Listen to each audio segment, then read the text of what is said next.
لو أنزلنا هذا القرآن على جبل لرأيته خاشعا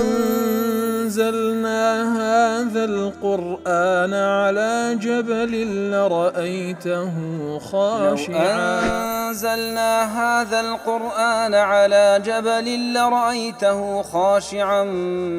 متصدعا من خشية وتلك الأمثال نضربها للناس لعلهم يتفكرون.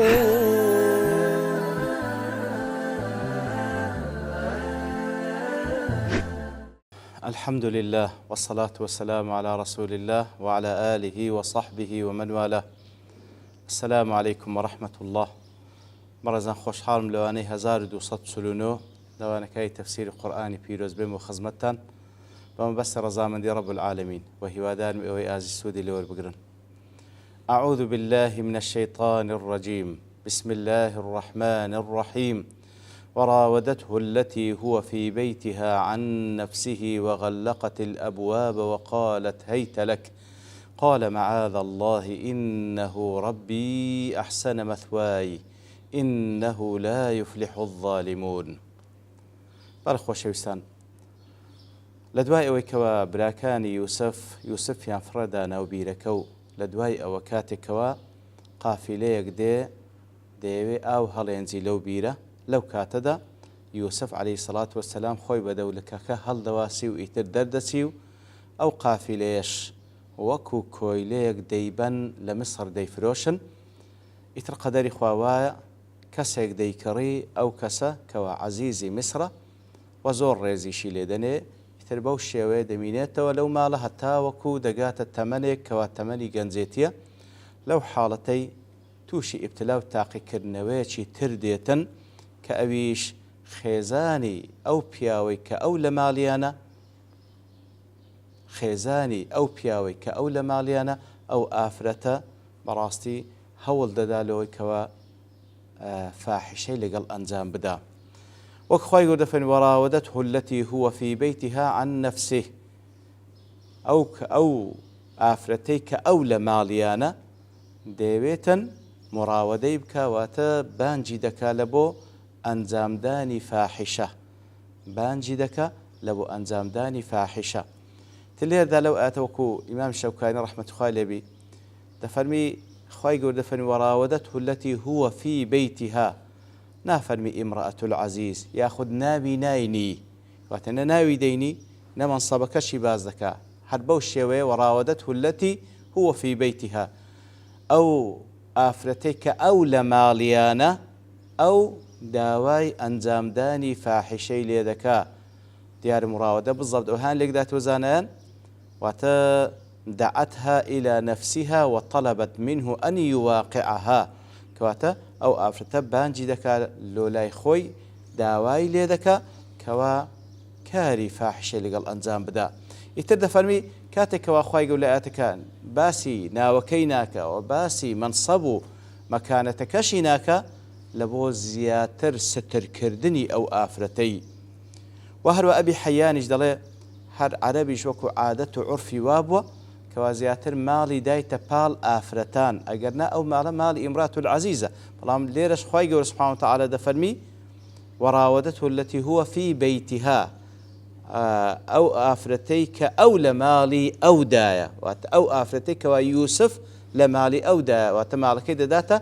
پاڵ ئافرەتەکە هەتا لە سوورەتی الطلاقیش عینی خوای گەورە سوبحانه وتعالى عینی ماڵ دەداتە پاڵ ئافرەتان لا تخرجوهن من بيوتهن ولا يخرجن إلا يأتين بفاحشة مبينة. واتە عین لەوێن دەرێش هەتا ئەو ئافرەتە خێزانی ئەو پیاوەی کە خاوەن ماڵەکە دەدرێتە پاڵ ئافرەتەکە لێرەش بە هەمان شێوە. بەڵێ ئەو ئافرەتە داوا لە یوسف دەکا لە بۆ ئەنجامدانی ئەو کارە ناڕەوایە و هەروەها هەموو هۆکارەکانیش ئامادە دەکا لە ضمنی ئەوانەوە غەلقت الأبواب واتە ئەو ماڵە طبعا ماڵێکی گەورەیە و قەسرە و ماڵی عەزیزی میسرە چەندین دەرگای لە دوای یەکتری هەیە. ئەو ئافرەتە لە بۆ ئەنجامدانی ئەو کارە هەموو دەرگاکانی داخست. ئەوجا دەفەرمی وەغەلقت بە تەشدید کە ئەوەش تعبیر لە فعلەکەی دەکات کەوا فعلە مانای فعلەکەی کەواتە زۆر چاک هەموو دەرگاکانی داخست. اینجا وقالت هەیتە لەک، اینجا بە یوسف دەڵێ عەلەیهی سەڵاتو وەسەلام هەیتە لەک واتە تەعالە وەقبەل ئیلەی، وەرە لۆلای من و ڕوو لە من بکە. ئیتر لێردا عەبدوڕەحمان بن ناسر سەعدی ڕەحمەتی خوای لێبی دەڵێ تەماشاکە کە خولوەت بوو مەترسی ئەوەی دروست دەبی کەوا فعلەن شت بجوڵێ لە بەرامبەر یەکتری و فعلەن ئافرەتەکەش لە دوای ئامادەکردنی ئەو خولوەتە و ئەو جێگایە ئینجا داوای ئەو کارە ناڕەوایی لێ دەکاتن. لێ دەڵێ پێویستە ئینسان زۆر بە حەزەر بی، هەروەکو لە قورئان و سونە بە چەندین شێوە ئەو بابەت تەحذیری لێکرایتەوە کەوا بە هیچ شێوەیەک پیا و ئافرەتێک بە تەنها لە جێگایەک لەگەڵ یەکتری نەبن ئەگەرنا شەیطان سێیەمیانە و بە تەئکید یەک لەوانە تەحریک دەکا لە بۆ ئەوەی کەوا کاری ناڕەوا لەگەڵ مقابلەکەی بکە. ئیتر قال معاذ الله، کاتێکەوە بەو شێوەیە ئەو ئافرەتە هەموو ئەسباب و هۆکارەکانی ئەنجامدانی ئەو کارە ناڕەواشی با بڵێن هەمووی بە تەواتی پیلانێکی چاچی داڕێشتێ و هەمووی ئامادە کردن بۆ ئەنجامدانی ئەو کارە، یوسف عەلەیهی سەڵاتو وەسەلام کە لەو پەڕی با بڵێن گەنجێتی و وەکو بڵێ دافعی شەهوەشی هەیە،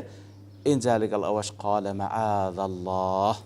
واتە یەکەم شت چ دەفەرمی؟ معاذ الله، واتە أعتصم بالله من فعل الفاحشة التي تدعينني إليها، کەواتە خۆم دەدەمە پەنای الله سبحانه وتعالى کەوا بمپارێزی، پەنام بدا بمپارێزی لە ئەنجامدانی ئەو کارە ناڕەوای کە ئەتوو داوا دەکەی لێم. اینجا إنه ربي أحسن مثواي، اینجا ئشارەت بە مێردەکەی دەکاتن کەوا دەڵێ إنه ربي واتە پیاوەکەی تو، وەکو بالضبط لە تەفسیر کە دەفەرمێ إن زەوجەکی سەییدی، پیاوەکەی تو گەورەی منە، ڕێزی لە من نایە، ئەحسەنە مەثوایە ڕێزی لە من نایە، چاکەی لەگەڵە من کردیە، فلا أقابل معروفه بخيانته في أهله، دەی ئەمن کوشتی وا دەکەم لە بەرامبەر ئەو چاکانە و ئەو ڕێز لێنانەی ئەو بەرامبەر بە من ئەمنیش بچم مقابل بەوە خیانەت بکەم لەگەڵ عائیلە و خێزانەکەی. ئیتر إنه ربي بەو شێوەیە زۆربەی مفەسرین ئەوهیان لێکداتەوە مەبەستی لە لێرە لە إنه ربي ئەی العەزیز زەوج المەرئە، واتە مێردی ئەو ئافرەتەی کەوا دەکا عەزیزی مەسر بە ڕەبی ناوی دەباتن. وقيل المراد إن الله ربي تولاني في طول مقامي، عندش بۆ شێوەیە لێکیان دایتەوە کەوە مەبەست لێرەدا إنه ربي واتە الله سبحانه وتعالى پەروەردگارمە کەوا سەرپەرشتی منی کردێ لە هەموو کاتەکاندا. قاسمی دەڵێ فيه أن الواجب عند الدعاء إلى المعصية الاستعاذة بالله من ذلك ليعصمه منها، کەواتە ئەو بەشایەتەش ئەوەی لێوەردەگیرێ کە کاتێک کە ئینسان بانگ دەکرێ یاخود نەفسی هاندا لە بە مەعسیەتێک خۆی بداتە پەنای الله تعالى تاوەکو خوای گەورە بیپارێزی. ويدخل فيه دعاء الشيطان ودعاء الشياطين الإنس ودعاء هوى النفسي، ئیتر کاتێکەوە هەوا و نەفس پاڵدا لە بۆ ئەنجامدانی مەعسیەت یان شەیطانێکی ئینسی یان شەیطانێکی جینی هانت دەدا لە بۆ ئەنجامدانی مەعسیەت، لە هەموو حاڵەتەکان پەنا بەخوا بگرە، بڵێ معاذ الله تاوەکو خوای گەورە بتپارێزی. لە الجواب الصحيح کەوا ابن تيمية رحمة الله لێبی ضل دلالة على إن اسم الرب قد يراد به السيد، إنه ربي وقت مزور مفسرين أو هان ليك ذاتواتا بمعنى باس لعزيز مصر ذكا كوا سيد وقوري منه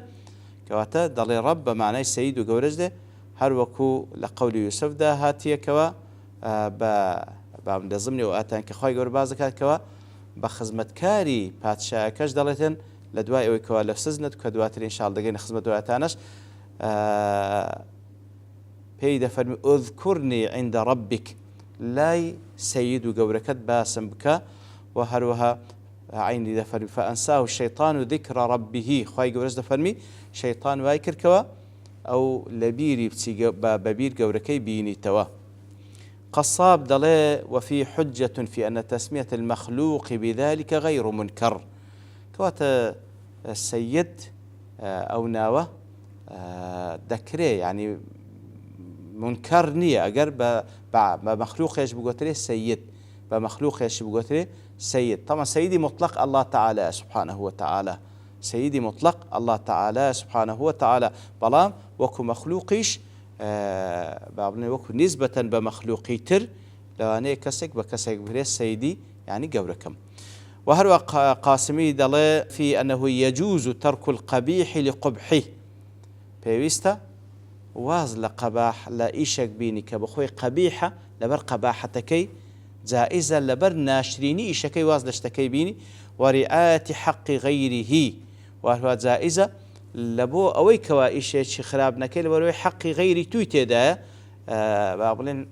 پێشێلی حەقی غەیری خۆت نەکەی وخەشیەتە العاری ئەو الفەقری ئەو الخەوفی یان لە ترسی ئەوەی کەوا نەخۆ عیبەت بێتە سەری یان لە ترسی ئەوەی بە ئەنجامدانی ئەو کارە تووشی فەقیری بێ یان لە ترسی ئەوەی کەوا هەڕەشەکرد بێتە سەری ونحوی ذلك دەکرێ لە ترسی ئەو بابەتانەش واز لە شتێکی خراپ بینی لەبەر قباحتكي. ولا يقال التشريك غير مفيد في كونه تاركا للقبيح وأنه لا يثاب. فتلو حالتي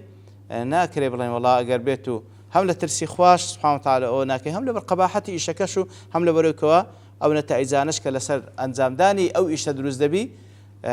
لەو حالتەی مادام بەس مەبەستی خوا نەبووە هیچ پاداش وەرناک. دەڵێ نە جائزە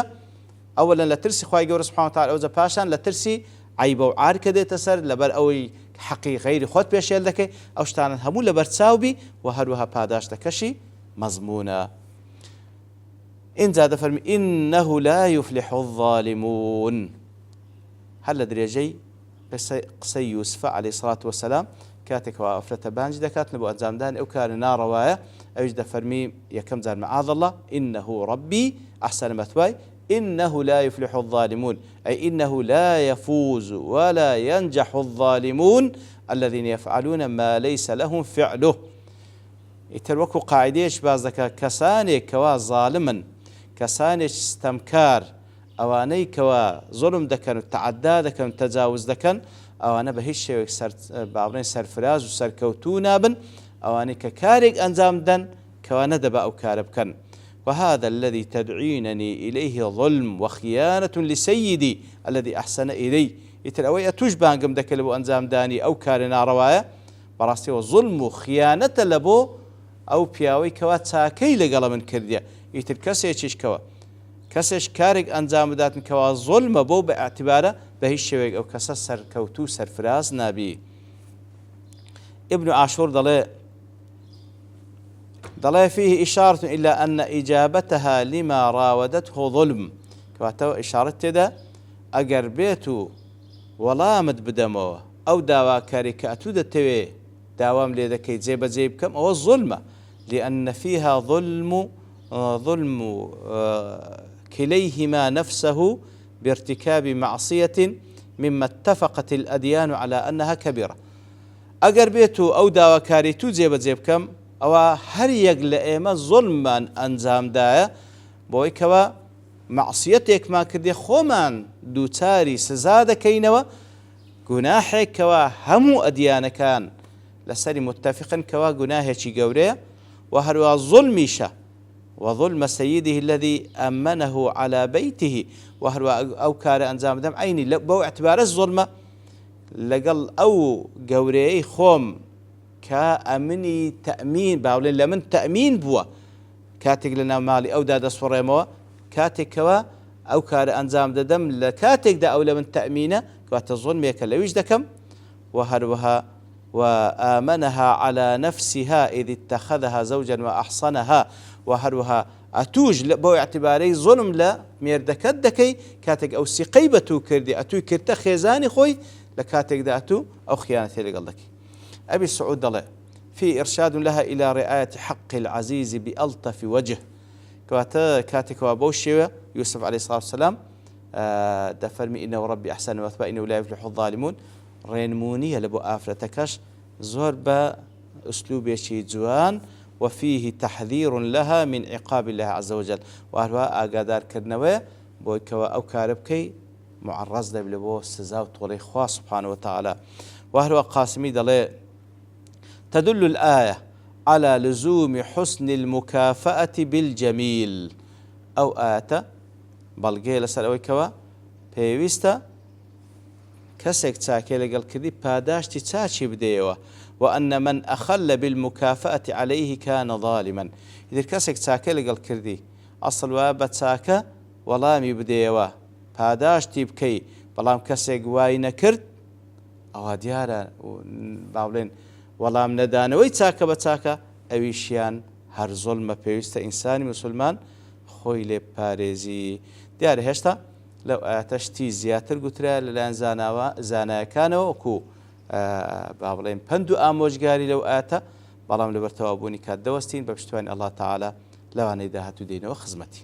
وصلى الله وسلم على نبينا محمد وعلى آله وصحبه أجمعين وآخر دعوانا الحمد لله رب العالمين لو أنزلنا هذا القرآن على جبل لرأيته خاشعا أنزلنا هذا القرآن على جبل لرأيته خاشعا أنزلنا هذا القرآن على جبل لرأيته خاشعا متصدعا من خشية وتلك الأمثال نضربها للناس لعلهم يتفكرون